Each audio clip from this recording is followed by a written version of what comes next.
Nos va a hablar de los errores del argumento libertario de Hans Hermann Hoppe contra la libertad migratoria. Bueno, buenas tardes. Gracias por estar acá. Pusieron el salón más grande, la verdad me siento un poco intimidado, pero bueno. Y no tengo PowerPoint, simplemente me voy a dedicar a leer. Bueno, es un tema que divide mucho a los libertarios. Los libertarios estamos divididos en dos tópicos en general. En la mayor parte coincidimos, pero uno es el tema aborto, el otro es el tema apertura de fronteras. Bueno, sí, espero convencerlos al final de esta ponencia de que, al menos para esta segunda cuestión, no hay realmente una base auténtica para estar en disenso. Bueno, tengo un poco de tos, así que si me interrumpo, perdón. Hans Hermann Hoppe es el autor contemporáneo más notable dentro de la tradición libertaria más extrema, que sostiene una posición que es simultáneamente por completo aperturista frente al libre comercio de bienes y servicios internacional y fuertemente restriccionista respecto de la libertad migratoria, abogando incluso por medidas de restricción a la inmigración más fuertes que las sostenidas por Suiza. Su argumento consiste en notar una aparente asimetría entre la libre circulación de mercancías y la libre inmigración. Para que un bien cruce la frontera de un país se requiere un acuerdo unánime. Tanto el vendedor del bien como el comprador del bien deben estar de acuerdo en la transacción para que ésta sea llevada adelante. Pero a diferencia de lo que ocurre en la venta de bienes en el comercio internacional, el migrante puede unilateralmente cruzar la frontera. Esto quiere decir que está exteriorizando los costos de su migración a los contribuyentes del país al que inmigra. Ya por el solo hecho de usar bienes públicos esto es así, pero la existencia de un estado de bienestar complica aún más el problema.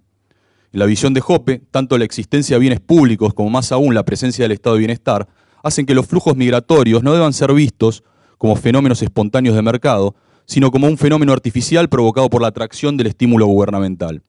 Lo que hacen los gobiernos, para este autor, no es otra cosa más que permitir una invasión generalizada y provocar una integración forzada. Cito: los movimientos de población, a diferencia de los envíos de productos, no son eventos per se mutuamente beneficiosos, porque no siempre, necesaria e invariablemente, son el resultado de un acuerdo entre un receptor y un remitente específico. Puede haber envíos, inmigrantes, sin receptores domésticos dispuestos. En este caso, los inmigrantes son invasores extranjeros y la inmigración representa un acto de invasión. Seguramente la función protectora básica de un gobierno incluye la prevención de invasiones extranjeras y la expulsión de invasores extranjeros.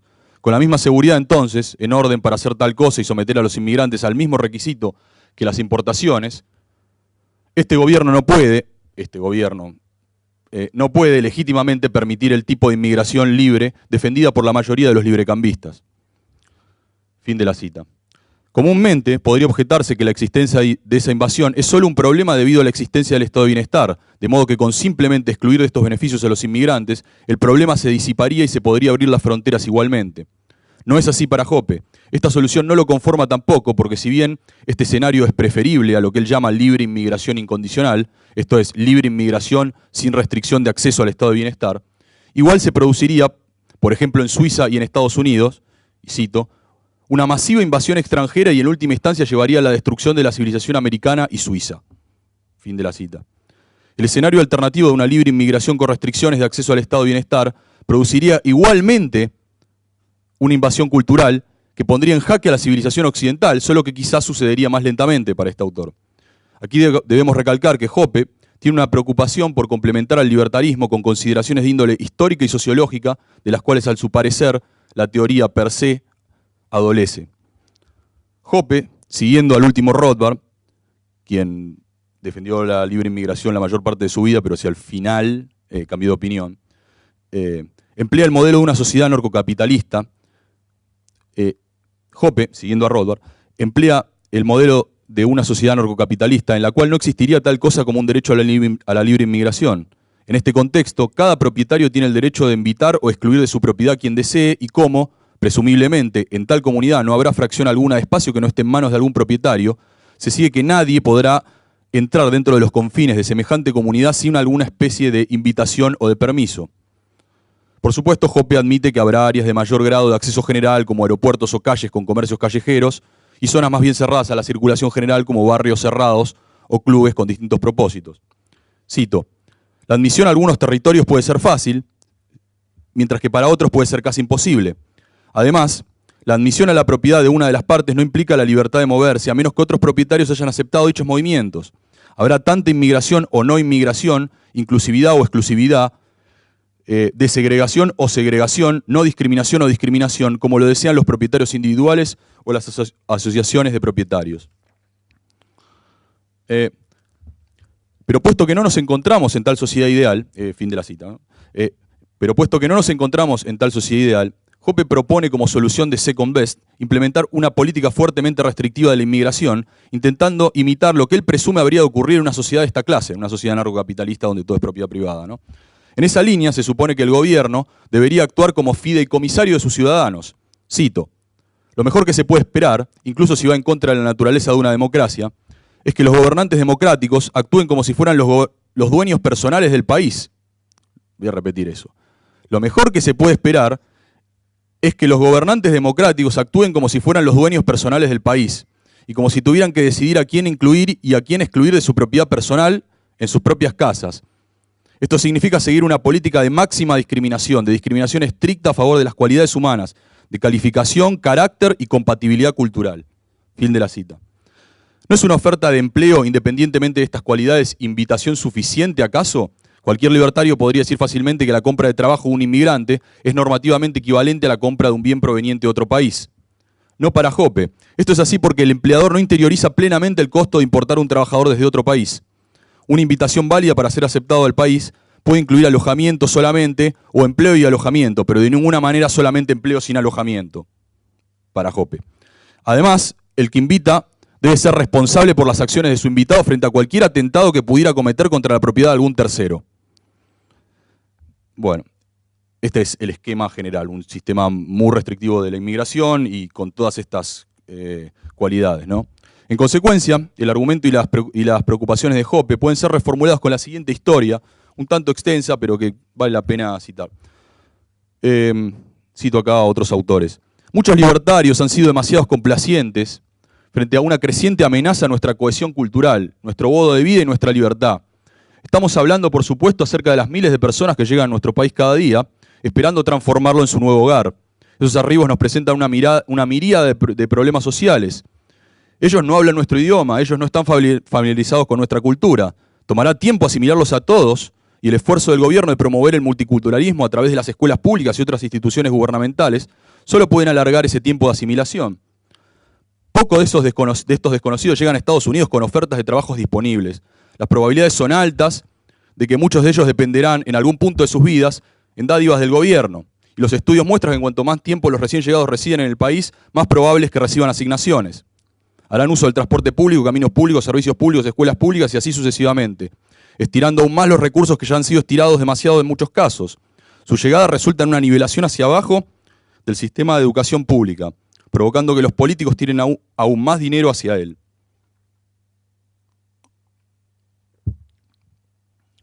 Todo lo anterior significa una mayor carga impositiva sobre los miembros productivos de la sociedad, muchos de los cuales ya trabajan más de la mitad de su día para pagar sus impuestos federales, estatales y locales sobre sus ingresos, impuestos a las ventas, impuestos especiales, aranceles y tasas. Debido a la atracción de la generosidad gubernamental colocada ante ellos, los recién llegados representan un bloque de votantes ya listos para un Estado más grande. No familiarizados con la tradición estadounidense de gobierno limitado, los argumentos en contra de la expansión de los programas sociales parecen remotos y abstractos para ellos, mientras que los beneficios parecen inmediatos y tangibles. La resultante hinchazón de la clase de los consumidores de impuestos presagia un incremento ominoso en el alcance del estado de bienestar. Mientras nos tomamos el tiempo de ver cómo se adaptan a nuestro país, encontramos que sus costumbres son extrañas, ya sea su música, vestimenta, citas o modales. Su cultura distintiva presenta lo que parece ser un abismo insalvable entre ellos y la vida estadounidense tradicional. Los americanos se ven a sí mismos anhelando, como lo dijera Peter Brimlow, por cierto grado de coherencia étnica y cultural. Los libertarios correctamente sospechan de cualquier aumento en el poder del gobierno. En el caso de estos nuevos estadounidenses, sin embargo, debe quedar claro que la causa de la libertad es avanzada, no retrasada, al limitar su influjo. Tan grandes son sus números y tan enormes es la dificultad para asimilarlos, que la situación actual equivale a poco menos que una invasión extranjera a nuestras costas. Los libertarios debemos al menos ser capaces de acordar que mientras tengamos alguna clase de gobierno, su rol más esencial es proteger a la nación de invasiones externas. Por supuesto, en una sociedad puramente libertaria serían los propietarios los que tendrían el derecho de aceptar o rechazar a cualquiera que desee vivir o usar su propiedad. Simplemente reducir el número de llegadas permitidas al país cada año sería un paso al frente, aunque dado los vastos números de personas que ya llegaron en las últimas 2 décadas, sería más prudente colocar una moratoria de varios años sobre las nuevas llegadas. ¿Qué es eso de qué estamos hablando? ¿Inmigración, pensaron? ¿Ustedes pensaron que estamos hablando acerca de los inmigrantes? Estamos hablando de los bebés. Lo que necesitamos es una moratoria de varios años sobre los nacimientos. Nuestro grito de batalla debería ser: proscribamos los bebés por el bien de nuestra libertad. Bueno, es el fin de la historia. Como bien señalan inmediatamente los autores de este pequeño relato, claramente lo anterior no es la posición libertaria. Bueno, por ejemplo, ¿no? Debemos, como consecuencia de la existencia del estado de bienestar, enajenar en el gobierno nuestra planificación familiar y permitir que controle a gusto la natalidad. Ciertamente un análisis de costo apoyaría esa idea, ¿no? Pero el costo sobre nuestras libertades sería aún peor. ¿Qué otro costo no deberíamos externalizar, puesto que existe un Estado que tiene múltiples programas de redistribución? En función del costo que impone para el sistema de salud pública, quizá debería prohibirse, por ejemplo, fumar o comer azúcar. ¿O acaso quizá también los libertarios debamos abandonar nuestra pretensión de la legalización de todas las drogas hasta tanto no se elimine el sistema público de salud? Porque muchos nuevos pacientes podrían terminar en los hospitales públicos. Si la idea es que los inmigrantes transitan por áreas públicas, y eso implica una externalización de costos, eso también es cierto respecto de las mercaderías que atraviesan las fronteras. Después de todo, las mercaderías atraviesan caminos públicos que no han sido plenamente pagados por quienes los emplean para transportarlas. Quizás se pueda responder que, aunque parcialmente, quien recibe una mercancía ha pagado algunos impuestos para transportar mercancías y que eso lo habilita a su uso. Pero es fácil ver que si esto es así, las mismas carreteras pueden ser usadas no solo para el transporte de mercancías, sino también para ofrecer transporte a las personas, provengan desde donde provengan, sean nacionales o extranjeros. No es posible, en consecuencia, sostener este argumento para oponerse a la apertura de fronteras, sin simultáneamente socavar el apoyo en favor del libre comercio internacional. Aquí cabe destacar que Hoppe, en su elocuente defensa del libre comercio, realiza una reducción al absurdo de la postura proteccionista, al señalar que quien se opone a la libre circulación de bienes entre fronteras nacionales, argumentando que eso mantiene una nación próspera, no tiene cómo frenar el argumento respecto a las regiones existentes dentro de la frontera de cada país. No solo debería cerrarse el comercio entre países, sino entre provincias de un mismo país y luego entre ciudades, barrios y calles, hasta llegar a la completa autarquía individual. La consecuencia de esto sería, claro, la muerte por inanición de la mayor parte de la humanidad. Pero la misma reducción al absurdo del proteccionismo económico que Hoppe realiza entre países se aplica con la misma fuerza a su idea de fronteras nacionales férreamente restrictivas a la inmigración. Después de todo, ¿con qué derecho legítimo alguien que vive y paga impuestos dentro de la ciudad de Buenos Aires se encuentra autorizado a utilizar los bienes públicos de la ciudad de Rosario? Si acaso un camino fue pagado con dinero exclusivamente municipal, ¿debemos excluir de su uso a quien viene de otra región del país? Del mismo modo, deberíamos también restringir la circulación al punto de que nadie pueda prácticamente abandonar su hogar, puesto que siempre en algún sentido se estarán usando bienes públicos que no se han contribuido a pagar o que se contribuyó a pagar en mucho menor medida del beneficio obtenido.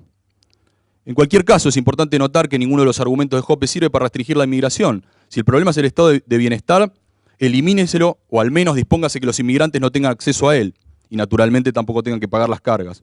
Si el problema son los bienes públicos como caminos o hospitales, privatizarlo sería la solución ideal o si no cobrar un cargo diferencial por su uso. Si el problema es la destrucción cultural a través de la participación política, se les puede negar los derechos de voto y ciudadanía por tanto tiempo como se quiera. Si el problema es que cometen crímenes, se puede castigar a los transgresores, o mejor aún, se puede permitir que la población se arme en su propia defensa.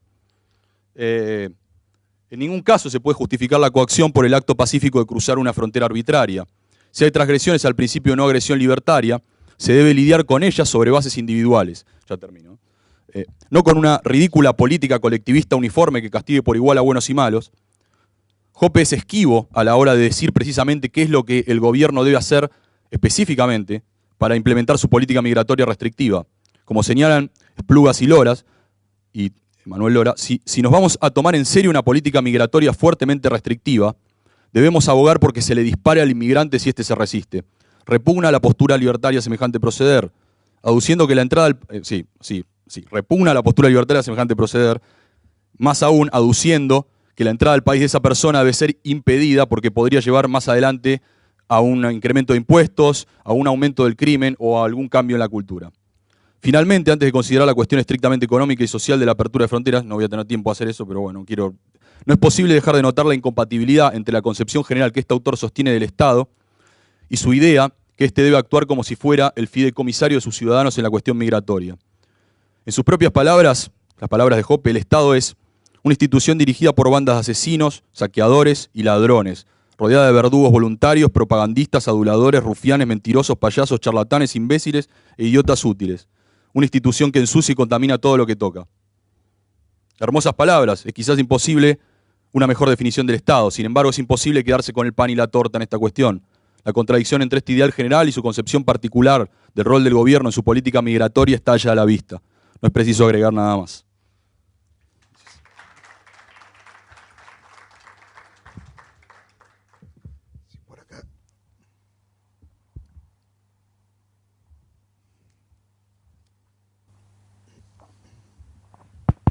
Hola, bastante contundente tu argumento. Yo quisiera proponerte un escenario de estas soluciones de Second Best frente a temas migratorios. Yo vengo de Colombia y tenemos el caso de Venezuela. Hay quienes propondrían, o se podría leer como un Second Best, en vez de incrementar costos que ya son factibles en Colombia frente a problemas de seguridad. No me estoy hablando de gente que robe, que esos casos todavía son pequeños, aunque la prensa los agranda muchos, sino cuestiones sanitarias, cuestiones básicamente de que no se les pueda atender tan bien como se quisiera. Sí. Y este es este escenario. ¿Es mejor fortalecer policía en Colombia o tener nuestro ejército en Venezuela? Yo diría lo primero, fortalecer la policía, digamos. ¿Vos querés invadir Venezuela? Esa sería Es que ya es una amenaza de seguridad, solo pensando cómo es el Estado tal cual, como está entendiéndose. A ver,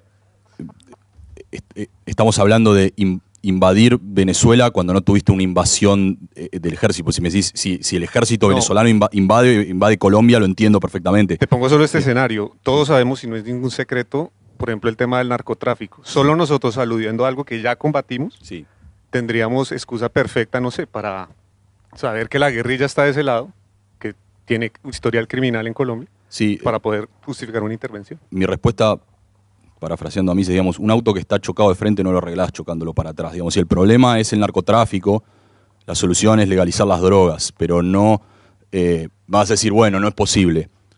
Bárbaro. La violación de derechos que se le produce a una persona cuando no se le permite llegar a una oferta de trabajo que obtienen prácticamente, por lo menos los venezolanos que vienen acá, en 2 días están trabajando.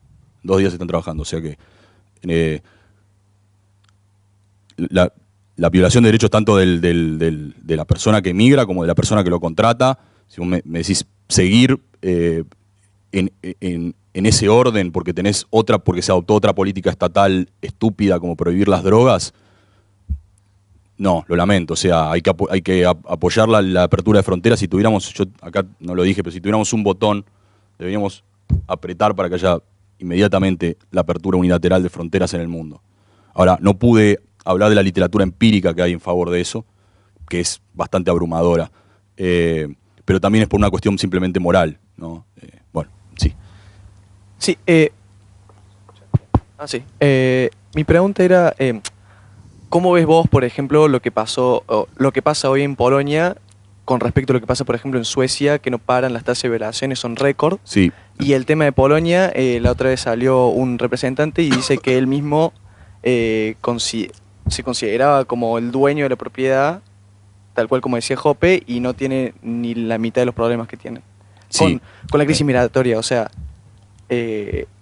está lleno de... Se llenó Europa de musulmanes exactamente porque están abiertos y, bueno, problemas con violaciones, el aumento del gasto público y la destrucción cultural, sin dudas.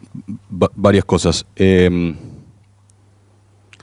Respecto del caso de Suecia, lo tengo que ver específicamente. Yo miré más el caso de Alemania, donde entraron 1 millón de migrantes, el 36% creo que venían en 2014-2015 nada más. En ese espacio de tiempo entró entraron 1 millón de inmigrantes. El caso de Suecia, tengo entendido que tiene las tasas de violación más altas, pero también me dicen que se mide casi cualquier cosa como violación. Con lo cual tengo que... Porque o sea, si vos no tenés sexo mediante una aplicación, bueno, parece que ya estás en... entonces no lo tengo claro el caso de Suecia. El caso de Alemania, hay un solo estudio comprensivo del periodo 2014-2015 y muestra que hay un pequeño aumento del crimen que después se controla. ¿Está bien? Después, si querés te los muestro, los traje acá por las dudas de que... igual, nuevamente, armar a la población, mejorar la seguridad si crees en el Estado, yo no, prefiero armar a la población, pero privatizar lo que es posible, etcétera, pero no es razón para... ahora, otra cosa más. Se publicó también un estudio que muestra, que estudió los últimos 5 años, desde 2013 a 2018, o 2017, no recuerdo exactamente, tanto el efecto de los inmigrantes como los refugiados, y en ambos casos se concluye que fueron beneficiosos para la economía. Ahora, después te lo muestro si querés y hablamos. Y respecto a la invasión cultural, al trastorno cultural, digamos, ha habido multiplicidad de olas migratorias enormes y no ha pasado nada, está bien, en el pasado. Y están llenos los anales de las viejas revistas de economía que decían, bueno, hay que parar con la inmigración, y nada, no pasó nada. Te estoy hablando principios del siglo, fines del siglo XIX, y ya bien entrado el siglo XX hasta que Estados Unidos decide, para mí equivocadamente, empezar a restringir la inmigración. Sí, nada más. Bueno, está bien, quería decir más, pero... Se nos acabó el tiempo, lamentablemente, pero hay 45 minutos ahora para una pausa para café. Pueden seguir hablando con Miguel. Muchas gracias. Bueno, a las 17:40.